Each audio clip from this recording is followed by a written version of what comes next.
पंख ही काफी नहीं है आसमानों के लिए, हौसला भी चाहिए ऊंची उड़ानों के लिए। नमस्कार विद्यार्थियों, मैं पुष्पेंद्र आकोदिया स्वागत करता हूं आप सभी का एएसएल परिवार के इस ऑनलाइन लर्निंग प्लेटफॉर्म पर। और हम आज स्टार्ट करने जा रहे हैं आपकी क्लास नंबर 9th का फर्स्ट चैप्टर की सेकंड क्लास। कल की क्लास में हमने संख्या पद्धति के बारे में प्राकृत संख्याएं, पूर्ण संख्याएं, आपका पूर्णांक, परिमेय संख्याओं को जाना था। ऐसी सारी संख्याएं जिन्हें हम p बटा क्यू के रूप में लिख सकते हैं तथा q का मान 0 ना हो, जहां पर p और q दोनों पूर्णांक हैं, उनको हम परिमेय संख्याएं बोलते हैं। उसी कड़ी में हम आज आगे बढ़ते हैं। देखिए तो क्या है कि दुनिया की सारी संख्याएं ऐसी नहीं हैं जिनको हम p बटा क्यू के रूप में लिख सकें। ऐसी संख्याएं भी हैं जिनको आप p बटा क्यू के रूप में भिन्न बनाने जाओगे तो आप भिन्न बना ही नहीं पाओगे। करेक्ट है। तो ऐसी जो संख्याएं जिनको हम परिमेय के रूप में नहीं लिख सकते, वो सारी संख्याएं अपरिमेय हैं। अगर मैं बोलूं परिमेय के रूप में नहीं लिख सकते से क्या मतलब, p बाई क्यू के फॉर्म में अगर आप उस संख्या को नहीं लिख सकते तो वो सारी की सारी संख्याएं अपरिमेय कहलाएंगी। और इस बात को दुनिया को सबसे पहले बताने वाले जो हमारे महान दार्शनिक थे वो थे हिप्पॉक्स। हिप्पॉक्स करके एक दार्शनिक थे हमारे, जो आपका पाइथागोरस के अनुयायी थे। पाइथागोरस भी हमारे एक दार्शनिक थे, उन्होंने मैथमेटिक्स के फील्ड में भी काफी काम किया है। उन्हीं के एक शिष्य थे हिप्पॉक्स। हिप्पॉक्स ने पहली बार दुनिया को ये बताया कि ये जो नंबर है आपका, हिप्पॉक्स ने पहली बार दुनिया को ये बताया कि अंडर रूट 2 यानी 2 का वर्गमूल जो है, इसको आप कभी भी p बाई क्यू के रूप में नहीं लिख सकते। मतलब अंडर रूट 2 जो है ये आपकी एक परिमेय संख्या है। ये हमारे ये महानुभाव थे हिप्पॉक्स, जिन्होंने पहली बार इसको इस्टेब्लिश किया। पर ऐसा करने की इनको कीमत भी बहुत बड़ी चुकानी पड़ी।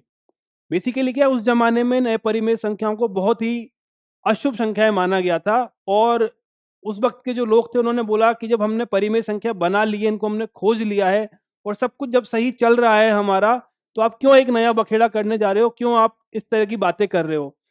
इस बात को सिद्ध करने के लिए कि अंडर रूट 2 एक परिमेय संख्या नहीं हो सकती, इनको ये सजा मिली कि इनको पत्थर बांध के समुद्र में डुबो दिया गया और मार दिया गया। तो ये हमारे हिप्पॉक्स करके एक दार्शनिक थे। ऑलमोस्ट बहुत पुरानी बात है, 400-500 बीसी के आसपास इन्होंने बोला था। उस टाइम के ढंग से डॉक्यूमेंटेशन भी अवेलेबल नहीं है, तो हम क्लियरली ये भी नहीं बोल सकते कि इनको इसी बात के लिए मारा गया था। एक इन्होंने एक खोज और की थी। कई किताबों में ऐसा भी लिखा हुआ है कि शायद इनको उसके लिए मारा गया था। अब हम आते हैं हमारे अपरिमेय संख्याओं पे। तो दुनिया में जो भी संख्याएं सारी, वो सारी परिमेय नहीं है। परिमेय के अलावा भी काफी संख्याएं या बहुत सारी संख्याएं ऐसी हैं जिन्हें हम p बाई क्यू के रूप में नहीं लिख सकते। उन सब संख्याओं को हम अपरिमेय संख्याएं कहते हैं। अगर आप डेफिनेशन के लिए जाओगे तो ऐसी संख्याएं जिन्हें p बाई क्यू के रूप में नहीं लिखा जा सकता हो, अपरिमेय संख्याएं कहलाती हैं, जहां पे p और q पूर्णांक हैं और q का मान 0 के बराबर नहीं हो सकता। अगर आप इसके उदाहरण लोगे तो आपके बहुत सारे उदाहरण आएंगे। ये माइनस नहीं है, बहुत सारे उदाहरण ऐसे आएंगे आपका कि जैसे आप अंडर रूट 2 लोगे, अंडर रूट 3 लोगे, इसको अंडर रूट बोलते हैं वर्गमूल। पर अगर आप अंडर रूट 4 लोगे तो अंडर रूट 4 का मान आपका +-2 आ जाता है। तो ये +-2 जो है, इसको आप p बाई क्यू के फॉर्म में लिख सकते हो। ये वाला आपका परिमेय संख्या है। तो अंडर रूट 4 आपका अपरिमेय नहीं होगा। फिर आप अंडर रूट 5 पे जाओगे तो ये आपका अपरिमेय हो जाएगा। अंडर रूट 7 अपरिमेय हो जाएगा। ऐसे जब आगे बढ़ते जाओगे तो ये हो जाएगा। एक आपका जो पाई है, पाई भी आपका अपरिमेय संख्या है। पाई भी अपने आप में एक बहुत इंटरेस्टिंग फिगर है। पाई के ऊपर बहुत लोगों ने रिसर्च की है और बहुत पुराने टाइम से रिसर्च की है। लोग मतलब ये जानना चाहते हैं कि नंबर क्या है, इसको हम किस तरह से आगे बढ़ाते जाएं। ये भी एक अपरिमेय संख्या है। ठीक है। उसके अलावा जो डेफिनेशन हमने कल पढ़ी थी, हमने बोला था कि परिमेय संख्याएं वो संख्याएं होती हैं जब उनका हम दशमलव प्रसार करने जाते हैं तो या तो वो प्रसार शांत हो, मतलब टर्मिनेटिंग हो, या तो वो प्रसार एक जगह पे जाके रुक जाए, शेषफल आपको 0 मिल जाए। क्या था परिमेय संख्याओं का? जो परिमेय संख्या थी उनका दशमलव प्रसार जो था या तो शांत था, टर्मिनेटिंग, या क्या था, अशांत आवृत्ति।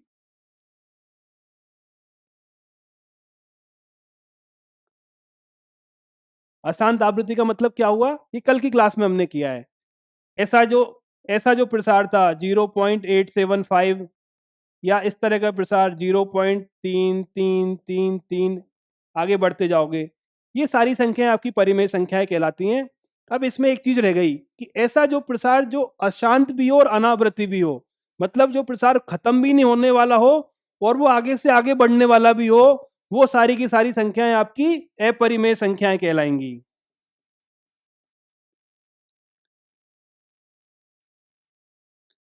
ठीक है, ऐसा जो प्रसार जो अशांत हो और अनावृत्ति हो,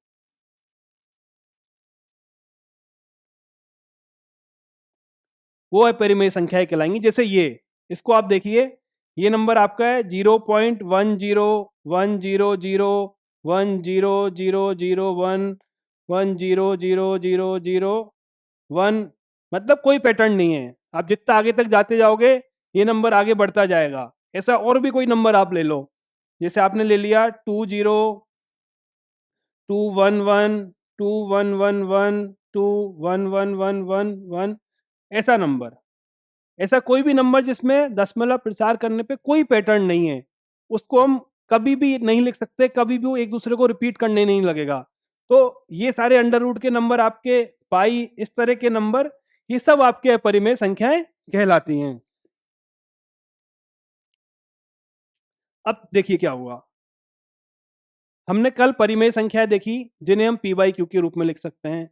फिर हमने अपरिमेय संख्याएं देखी जो पी बाई क्यू के रूप में नहीं लिख सकती। और हम जब इन दोनों को इकट्ठा कर लें, मतलब परिमेय और अपरिमेय का संग्रह जब हम कर लेते हैं, तो उन पूरी संख्याओं को मिलकर हम बोलते हैं वास्तविक संख्याएं। वो हमारी जितनी भी वास्तविक संख्याएं अवेलेबल हैं, वो सारी की सारी संख्याएं इसमें कवर हो जाएंगी अगर आप परिमेय और अपरिमेय को जोड़ दोगे। मतलब आ,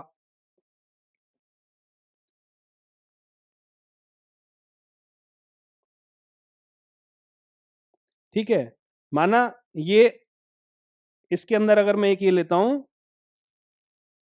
ये तो मेरी सारी की सारी परिमेय संख्या है और ये मेरी सारी की सारी अपरिमेय संख्या है। इनको मैं मान लेता हूं परिमेय और इसको मान लेता हूं अपरिमेय। कैसे नंबर आएंगे, √2, √3, पाई, इस तरह के नंबर, इनको और परिमेय संख्याएं, इन सबको अगर मैं मिला दूं तो इन दोनों का जो कॉम्बिनेशन होगा वो आपका कहलाएगा वास्तविक संख्याएं। या आप इसको, ये आपका कॉम्बिनेशन कहलाएगा वास्तविक संख्याएं। ठीक है, और ये हम कल पढ़ ही चुके हैं कि परिमेय के अंदर आपकी प्राकृत, पूर्ण और पूर्णांक तीनों नंबर इसके अंदर ही आते हैं। तो इसमें अगर आप ये लिखना चाहो तो लिख सकते हो कि इसमें आपका प्राकृत भी होगा अंदर, और पूर्ण भी होगा, और पूर्णांक भी होगा, और आपका जो भिन्न वाले संख्याएं होंगी सारी, इस तरह की सारी संख्याएं। अब जब इन दोनों को हम इकट्ठा करते हैं, परिमेय संख्याएं मतलब जिसके अंदर सारी प्राकृत आ गई, सारी पूर्ण आ गई, सारी परिमेय आ गई, नहीं, सारी प्राकृत आ गई, सारी पूर्ण आ गई, सारे आपके पूर्णांक आ गए, प्लस सारी भिन्न वाली संख्याएं आ गई, तो ये पूरी परिमेय संख्याएं हो गई। इनमें जब मैंने इन संख्याओं को मिला दिया है, परिमेय संख्याओं को, √2, √3, इन सबको करके, और इन दोनों को जब मैंने मिलाया, तो अब इस संग्रह को हम बोलते हैं वास्तविक संख्याओं का संग्रह। ये हमारी वास्तविक संख्याएं कहलाएंगी। क्लियर है? अब देखिए, ये बड़ा इंटरेस्टिंग फैक्ट है, वो ये है, इसको हम समझते हैं क्या हुआ। अब हम अगर कोई भी संख्या उठाएंगे, तो कोई भी संख्या, मानो आपने कोई भी एक संख्या उठा ली ए, तो क्या होगा, या तो वो होगी परिमेय,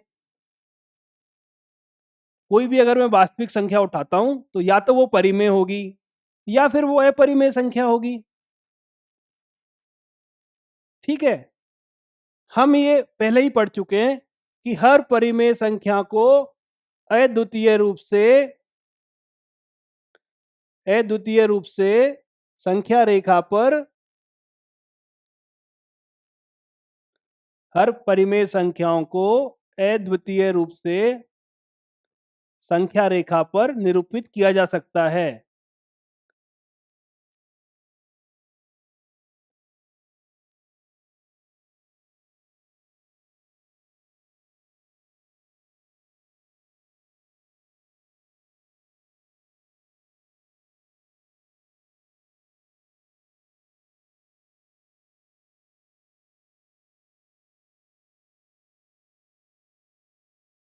ठीक है, ये हम बात ऑलरेडी देख चुके हैं कि हर जो आपकी परिमेय संख्या है उसको वास्तविक संख्या रेखा पर अद्वितीय रूप से निरूपित किया जा सकता है।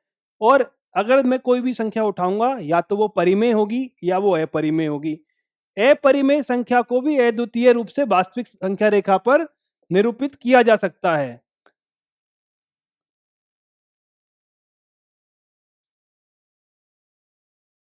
चलिए, ये सेम, इसको भी आप अद्वितीय रूप से संख्या रेखा पर निरूपित कर सकते हो। करेक्ट है। तो अगर मैं कोई भी वास्तविक संख्या उठाता हूं या तो वह परिमेय होगी या वह अपरिमेय होगी। अगर परिमेय है तो भी संख्या रेखा पर निरूपित कर सकता हूं, अपरिमेय है तो भी संख्या रेखा पर निरूपित कर सकता हूं। तो क्या इन दोनों को मिला के मैं ये बोल सकता हूं कि प्रत्येक वास्तविक संख्या को संख्या रेखा पर अद्वितीय रूप से निरूपित किया जा सकता है। मतलब दुनिया की हर एक वास्तविक संख्या के लिए संख्या रेखा पर एक फिक्स पॉइंट अवेलेबल है। तो इससे हम ये बोल सकते हैं कि वास्तविक संख्या को, दुनिया की प्रत्येक वास्तविक संख्या को संख्या रेखा पर अद्वितीय रूप से निरूपित किया जा सकता है। अगर आप कोई भी संख्या उठाओगे, वास्तविक संख्या उठाओगे, तो उसके लिए संख्या रेखा पर एक फिक्स पॉइंट है। और इसका उल्टा भी अगर लें, संख्या रेखा का प्रत्येक बिंदु एक अद्वितीय वास्तविक संख्या को निरूपित करता है। बहुत बड़ा स्टेटमेंट है। अपरिमित रूप से अनेक संख्याएं हैं, अपरिमित रूप से अनेक परिमेय संख्याएं, अनेक अपरिमेय संख्याएं, उन सारी संख्याओं के लिए संख्या रेखा पर एक बिंदु निश्चित है। और संख्या रेखा पर से अगर आप कोई भी बिंदु उठाओगे तो उसके लिए वास्तविक संख्या भी निश्चित है। ठीक है, तो ये बात ये बोलना चाह रहे हैं कि प्रत्येक वास्तविक संख्या को संख्या रेखा पर अद्वितीय बिंदु से निरूपित किया जा सकता है। समझे बात को? हर वास्तविक संख्या के लिए एक यूनिक पॉइंट होगा, दो पॉइंट से नहीं कर सकते हम। और इसका उल्टा भी, संख्या रेखा का प्रत्येक बिंदु एक अद्वितीय वास्तविक संख्या को निरूपित करता है। संख्या रेखा से कोई भी बिंदु उठाओगे तो वो भी एक अद्वितीय वास्तविक संख्या को ही निरूपित करेगा। और इसको बताने वाले महान गणितज्ञ थे हमारे कैंटर, जिन्होंने मैथमेटिक्स में बहुत सारी चीजें बताई हैं, बहुत सारी। अनंत के ऊपर भी बहुत सारा रिसर्च है उनका, बहुत अच्छे अच्छे पेपर्स हैं। ठीक है, इतनी बड़ी बात है, 1780 में बोल के चले गए हमको कि आप जो अपरिमित रूप से फैली हुई संख्या रेखा है, जो जिसका कोई पता ही नहीं है वो कहां तक जा रही है, उस संख्या रेखा का अगर कोई भी आप बिंदु उठाओगे तो उसके लिए एक यूनिक वास्तविक संख्या आएगी। और कोई भी वास्तविक संख्या उठाओगे तो उसके लिए संख्या रेखा पर एक यूनिक पॉइंट आएगा। ठीक है, अब हम सीखेंगे कि आपकी जो ये अपरिमेय संख्याएं हैं, इनको हम संख्या रेखा पर निरूपित कैसे करते हैं। थोड़ा सा ध्यान से समझिएगा। मान लीजिए ये आपकी एक संख्या रेखा है। ठीक है, हम एक संख्या रेखा बनाते हैं। ये मान लीजिए आपकी एक संख्या रेखा है।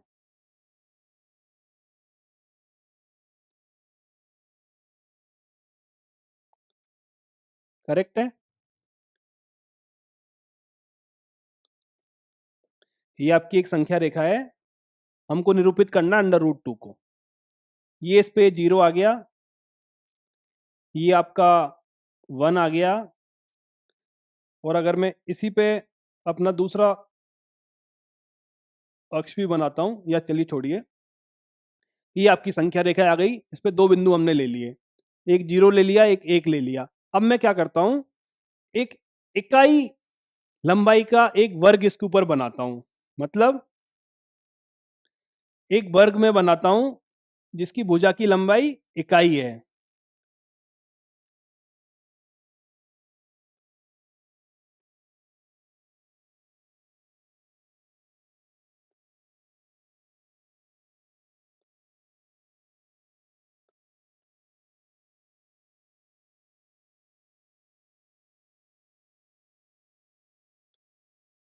ये मेरा एक वर्ग हो गया जिसकी भुजा की लंबाई इकाई है। ठीक है, मतलब क्या हुआ कि ये जो लंबाई है ये भी एक है, और ये जो लंबाई है ये भी आपका एक है। ठीक है, यहां तक कोई दिक्कत नहीं है अपने को। अगर अब इस वर्ग में मैं आमने सामने के शीर्ष को मिला दूं,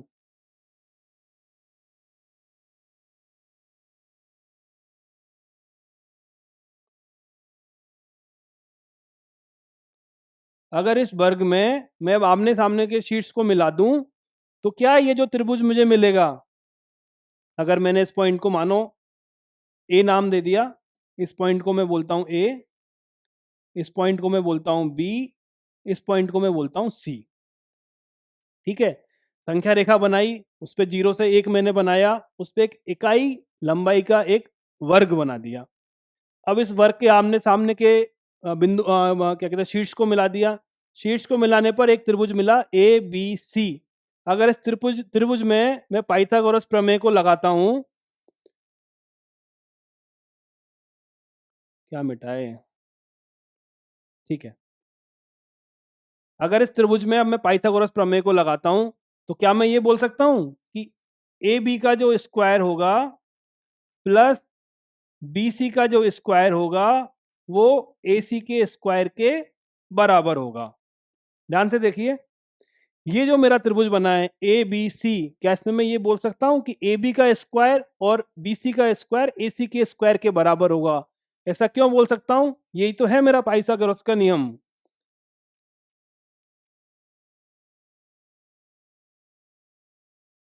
पाइथागोरस प्रमेय से, जो क्या बोलती है कि प्रत्येक समकोण त्रिभुज में उसके आधार का स्क्वायर और उसके लंब का स्क्वायर उसके कर्ण के स्क्वायर के बराबर होता है। अगर आधार के स्क्वायर को आप लंब के स्क्वायर से जोड़ दोगे तो आपको कर्ण का स्क्वायर मिलेगा। तो क्या होगा, अब मेरे को निकालना है एसी। एसी कैसे निकलेगा, ये आ गया मेरा, इसका मान लो मैंने वर्गमूल ले लिया ए बी के स्क्वायर का प्लस बी सी के स्क्वायर का। यहां तक कोई दिक्कत? अब इन दोनों की वैल्यू मैं इसमें पुट करता हूं। ए बी की वैल्यू क्या है, 1, 1 का स्क्वायर 1, बीसी की वैल्यू क्या है, 1, 1 का स्क्वायर 1। क्या मिला मुझे, मुझे मिला √2। करेक्ट है। तो क्या मैं ये बोल सकता हूं कि ये मेरी एसी जो भुजा है इसका मान √2 है? ध्यान से देखिए, ठीक है, क्या मैं ये बोल सकता हूं कि मेरी जो एसी भुजा है इसका मान √2 है? और अगर इसका मान √2 आ गया और इसको मैंने 0 माना है, इस AC का मान मेरा √2 आ गया है और यहां से मैंने 0 माना है। अब क्या करता हूं, मैं एक प्रकार लेता हूं, इस प्रकार को यूं लेके आऊंगा और यहां से एक अब चाप डाल देंगे। यहां से मैंने एक प्रकार लिया इस तरह से और इससे एक चाप यूं डाला, मतलब एक एक प्रकार यूं लिया और AC त्रिज्या का एक मैं अगर वृत्त बनाता हूं इस तरह से, तो क्या होगा, वो कुछ ऐसे करके काटेगा।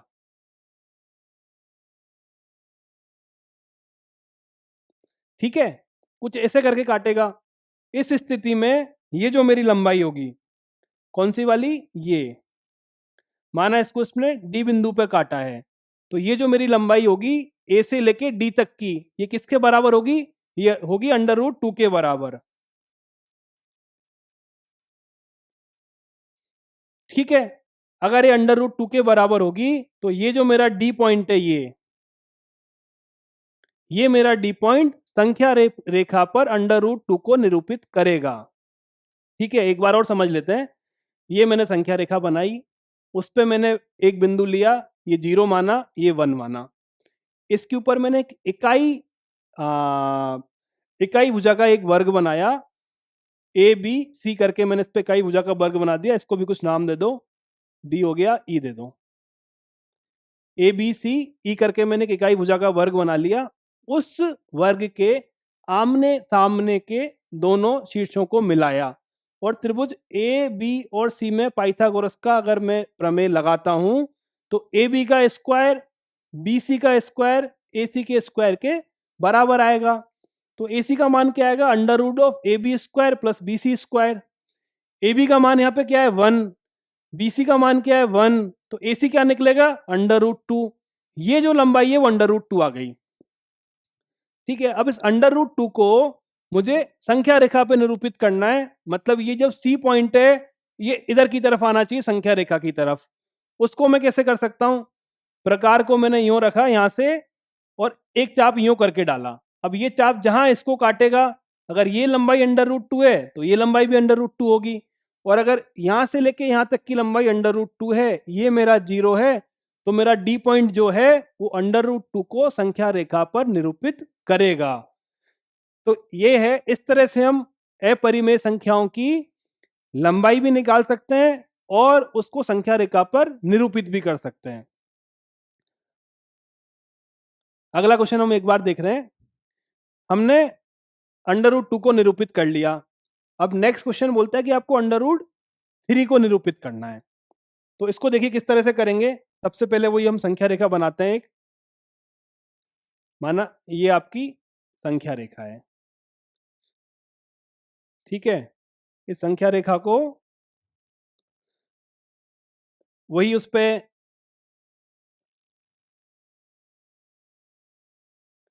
इकाई लंबाई का एक वृत्त बना लिया, वृत्त का वर्ग बना लिया। ये वाला पॉइंट है आपका, ये 0 है, ये आपका 1 हो गया। इस पॉइंट को मानो मैंने ए नाम दिया, इस पॉइंट को मैंने बी नाम दिया, इसको सी नाम दिया, इसको डी नाम दिया। करेक्ट है, एक ये बना लिया। अब अगर इस केस में मैं इस ए सी को जब ए से सी को जब मैं ए से मिलाऊंगा तो ये जो मेरे पास ए सी मिलेगा, इसकी लंबाई क्या मिलेगी? इसकी लंबाई मिलेगी मुझे अंडर रूट 2।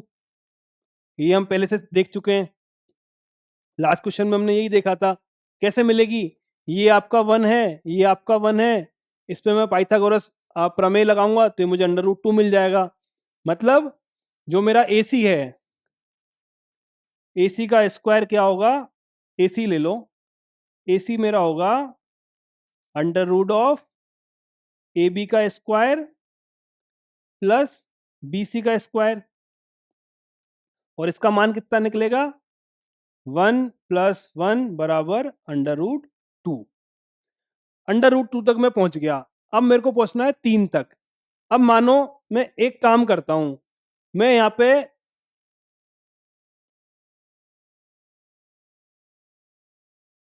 क्या किया मैंने यहां पे मान लो इकाई लंबाई की एक रेखा खींची।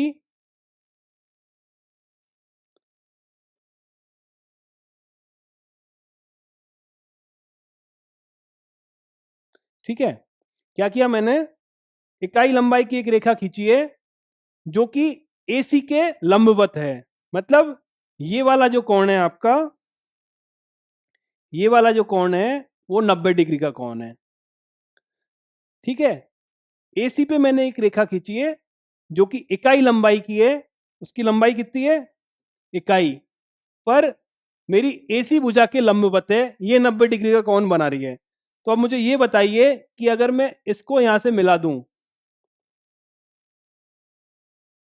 अगर मैं इसको यहां से मिला दूं, इस पॉइंट का नाम मालूम मैंने दे दिया ए बी सी डी, इसको मैंने मान लिया ई। ठीक है, ये दूरी अंडर रूट है, ये दूरी 1 है। ई पॉइंट को मैंने ए पॉइंट से मिला दिया है।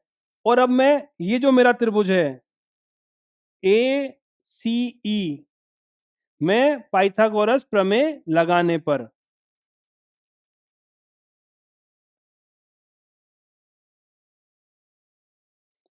पाइथागोरस प्रमेय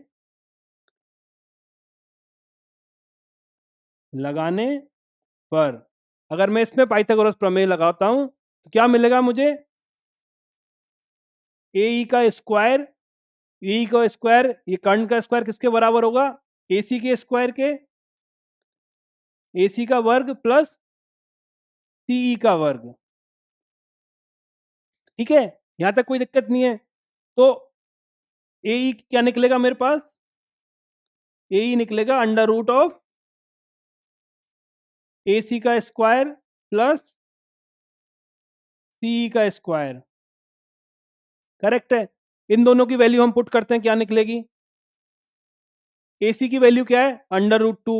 अंडर रूट टू का मैं स्क्वायर करूंगा तो क्या निकलेगा? चलो एक बार लिख देते हैं। अंडर रूट टू का स्क्वायर मैंने किया, और सी ई की लंबाई क्या है? एक है, एक का मैंने स्क्वायर कर दिया। ठीक है, अगर मैंने ये कर दिया तो मुझे ए सी क्या मिला? नेक्स्ट पेज पे ले जाते हैं। क्या था वो? अपना था ए ई का स्क्वायर। ए ई का जो स्क्वायर था वो था under root of root two का स्क्वायर प्लस वन का स्क्वायर। अगर रूट टू का मैं स्क्वायर करूंगा तो मुझे क्या मिलेगा? दो मिलेगा, और वन का स्क्वायर किया मुझे वन मिलेगा। मतलब क्या मिला मुझे? Under root of three.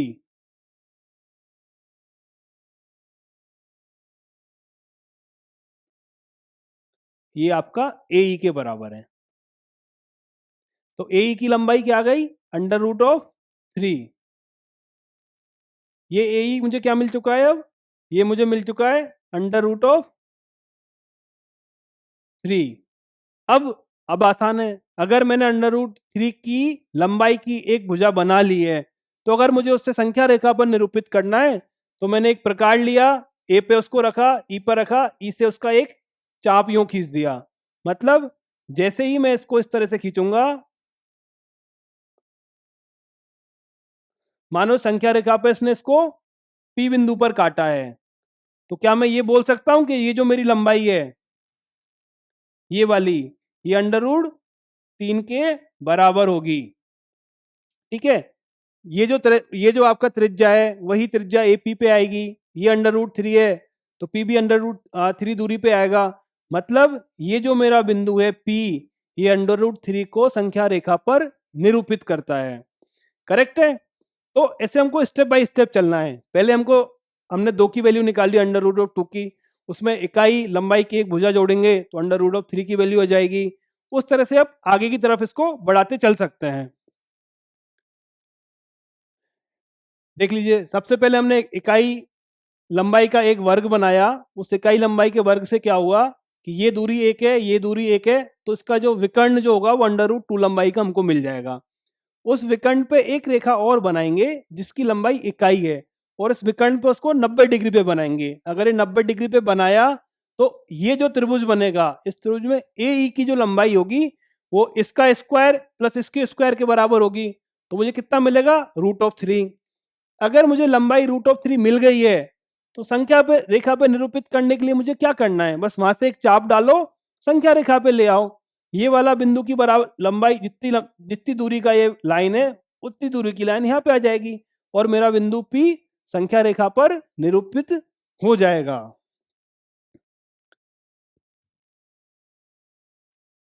ये देखते हैं क्वेश्चन है आपका। नीचे दिए गए कथन सत्य हैं असत्य हैं, कारण के साथ अपने उत्तर दीजिए। प्रत्येक अपरिमेय संख्या एक वास्तविक संख्या होती है। प्रत्येक अपरिमेय संख्या एक वास्तविक संख्या होती है। आपका जो पहला वाला है वो सत्य है, क्योंकि हम ये पहले ही पढ़ चुके हैं कि परिमेय संख्या प्लस अपरिमेय संख्याओं का जो संग्रह है उसको हम वास्तविक संख्या बोलते हैं। तो ये करेक्ट है। संख्या रेखा का प्रत्येक बिंदु अंडर रूट एम के रूप का होता है, जहाँ एम एक प्राकृत संख्या है। संख्या रेखा का प्रत्येक बिंदु अंडर रूट एम के रूप का होता। अच्छा, ये बोलना चाह रहा है कि संख्या रेखा पर जो हर एक बिंदु है वो under root two, under root three इसकी वैल्यू होता है। ये क्वेश्चन असत्य है, क्योंकि अगर मैं ऐसी वैल्यू निकालूं, अंडर रूट ऑफ चार ये दो के बराबर होगा। ठीक है, इसे मैं संख्या रेखा पर निरूपित कर सकता हूं दो को।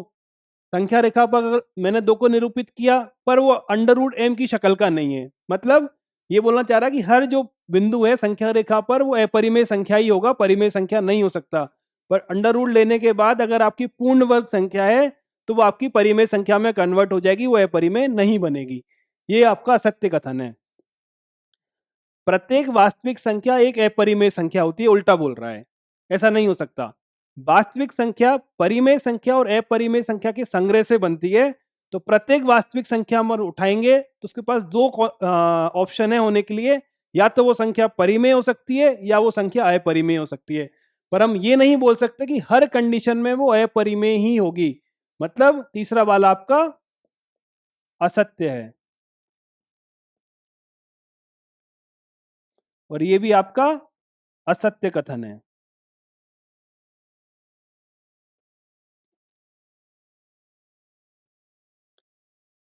इसको देखिए क्या बोल रहा है।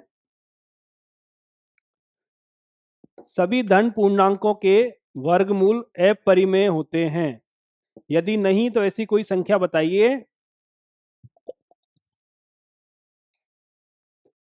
वो ये बोलना चाह रहा है कि अगर आप कोई भी धनात्मक पूर्णांक लोगे, उसका वर्गमूल निकालोगे, तो हर कंडीशन में वो क्या अपरिमेय आएगा।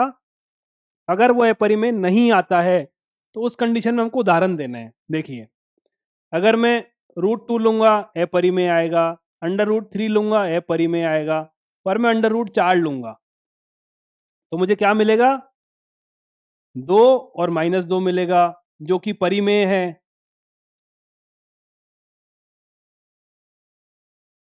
ठीक है, तो इसका उत्तर हम ये देख सकते हैं, प्रत्येक पूर्ण वर्ग संख्या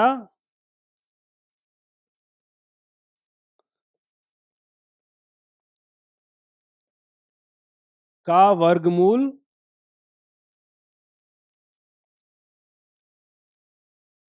परिमेय संख्या होता है।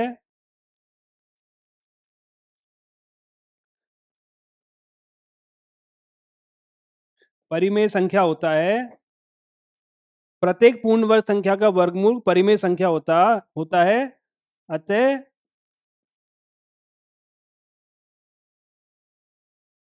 यह कथन असत्य है। अतः यह कथन असत्य है।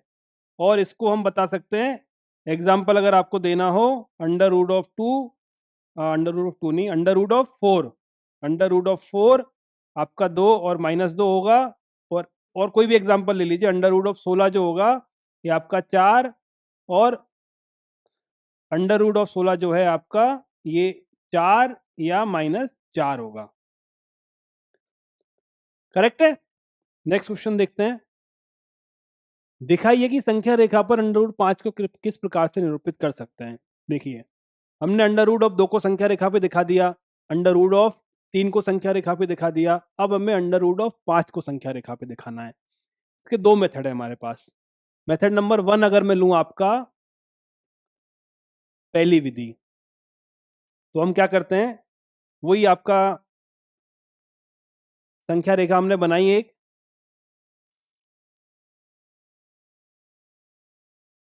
ठीक है, ये संख्या रेखा बनाई।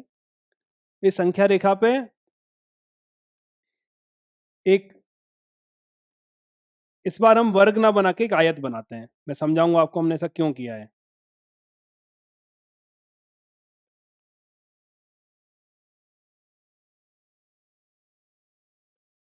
इस बार हमने क्या किया, एक आयत बनाया है जिसकी लंबाई तो 2 है, 2 इकाई, और उसकी ऊंचाई है 1 इकाई। ऐसा हमने क्यों किया है, क्योंकि हम करते क्या है, हम एक वर्ग बनाते हैं, उस वर्ग से हम एक विकर्ण निकालते हैं जिससे हमें √2 मिलता है, फिर एक जोड़ते हैं तो √3 मिलता है। ऐसे ही इस प्रोसेस को मैं आगे चलाता जाऊंगा तो मुझे √5 मिल जाएगा, एक एक स्टेप आगे बढ़ाता जाऊंगा मैं। पर इसका एक सीधे भी मैं कर सकता हूं। माना ये मेरा बिंदु है ए, ये मेरा बिंदु है सी, ये बिंदु है ए है, ये है बी है, ये है सी है, और ये है मेरा डी बिंदु है। इसकी लंबाई 2 है, और अब मैं ये जो है आपका ए को सी से मिलाता हूं। अगर मैंने ए को सी से मिलाया है और यहाँ पे मैंने पाइथागोरस प्रमेय लगाया, ए सी का स्क्वायर बराबर ए बी का स्क्वायर प्लस बी सी का स्क्वायर, तो मुझे क्या मिलेगा? ए बी का स्क्वायर 2 का स्क्वायर, ये आपका 1 का वर्ग आ जाएगा, ये 4 हो जाएगा, ये 1 हो जाएगा, मतलब ये मुझे 5 मिल गया। करेक्ट है? तो मेरा AC जो है, मेरा AC जो है वो मुझे अब मिल चुका है, AC का स्क्वायर मिल चुका है 5, तो AC कितना मिलेगा? वर्गमूल ऑफ 5। AC लंबाई अगर मुझे वर्गमूल ऑफ 5 मिल गई है, ठीक है, ये AC लंबाई मुझे वर्गमूल ऑफ 5 मिल गई है, तो अब तो मुझे सिंपल सा काम करना है कि इस लंबाई को संख्या रेखा पे निरूपित करना है।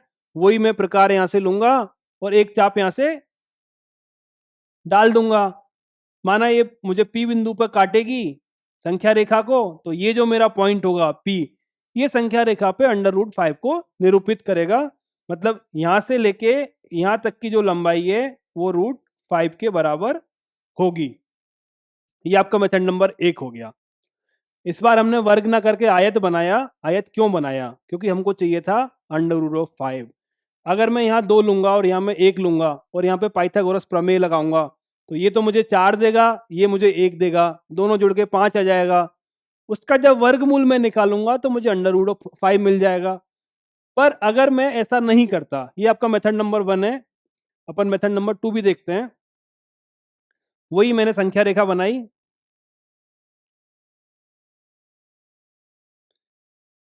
वही उस पे एक वर्ग बनाया,